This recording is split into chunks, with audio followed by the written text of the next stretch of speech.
ওয়ালাইকুম। অনেক দিন পর আসলাম একটা রেসিপি নিয়ে। শীতের দিন তো চলে আসছে, তো চিন্তা করলাম যে একটু শীতের পিঠা বানাইনি। সুজি, পুষ্টি সুজি। আর এই যে আমি 1/2 কেজি চাউল ব্লেন্ডারে গুঁড়া করে নিচ্ছি। চালে গুঁড়া শেষ হয়ে গেছে, করতে হবে। আর একটু হাজি সাহেব সকালে বাজার থেকে দুধ নিয়ে আসছে। দুধটা তো দেখা যাইতেছে খুব সুন্দর। দেখা যাক, পিঠা বানাই আগে। তো আমি একটু দিয়ে দিলাম সুজি। সুজিটা আগে একটু ফুটাইনি, কারণ সুজি ফুটতে একটু সময় লাগে, আর চালের গুঁড়া তো তাড়াতাড়ি হয়ে যায় সিদ্ধ। একটু সুজি দিলে হয় কি, পিঠাটা নরম হয়, নরম থাকে, খেতে ভালো লাগে।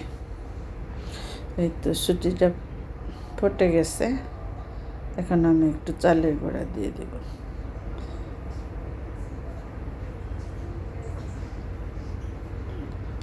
হঠাৎ করে মেয়ে বলতেছে যে আমি একটু মানে ভাদের বাড়িতে যাবে। তো আগের দিন গেছে হাজি সাহেবের জন্ম তারিখ, আর পরের দিন আমার বাবার জন্ম তারিখ। তো বলে কি আম্মা আমি যাব। শাশুড়িও ফোন দিতেছে আসো, বাসায় তো কেউ নাই। হঠাৎ করে বলতেছে, তখন খালি হাতে কীভাবে যাবা? আমার বলতেছে তুমিও চলো। সে না, আমি যাব না। পরে তাড়াতাড়ি করে ওই যে একটু সুজি, নারকেল আর গুড় দিয়ে একটু সুজি করে নিচ্ছি, ক্ষীর করে নিচ্ছি। আর এই তো 1/2 কেজি চাউল ভিজাইয়া সিদ্ধে কয়টা পিঠা দুধকুলির মতো করে বানাই দিই। তা গরম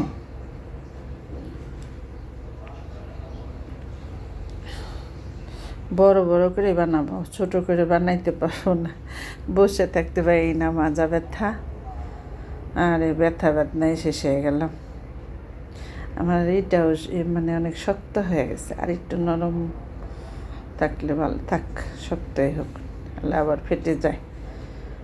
তো ছোট ছোট করে বানাইলে সুন্দর লাগে, ভালো হয়, দেখতে অনেক সুন্দর হয়।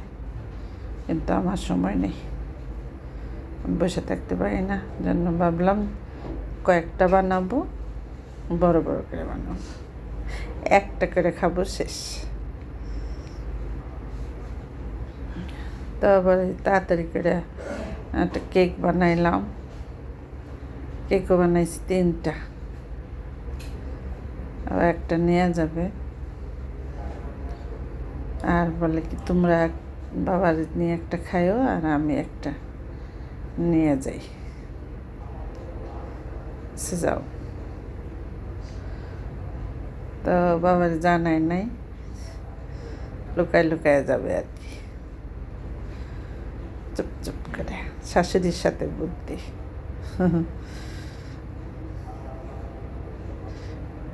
আমি একটু তেলে আবার ভেজে নেব। ভেজে নিলে হয় কি, একটু দেরি করে রান্না করলেও ওই যে ফাটে না, নাহলে যে আবার ইটা ফেটে যায়, তখন ভিতরে পুরটা বের হয়ে যায়, তখন আর ভালো লাগে না দেখতে। এই জন্য ওই যে বড়ো বড়ো করে কয়েকটা বানিয়ে নিলাম, তখন আমি হালকা করে একটু তেলে ভেজে রাখবো। এই তো কয়েকটা ভেজে নিছি, ওই কয়টাও ভেজে রাখি।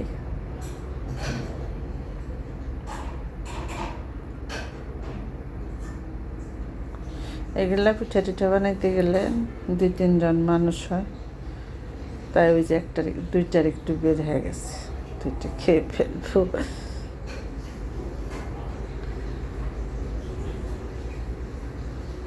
এই তো আবার ভাবলাম যে ওইটুকু কীভাবে দেই, আবার আমরাও তো একটু খাবো।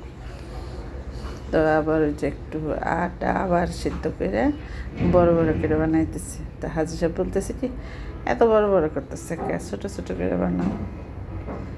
আচ্ছা আমার সময় নেই, আমি বড় করে বানাবো।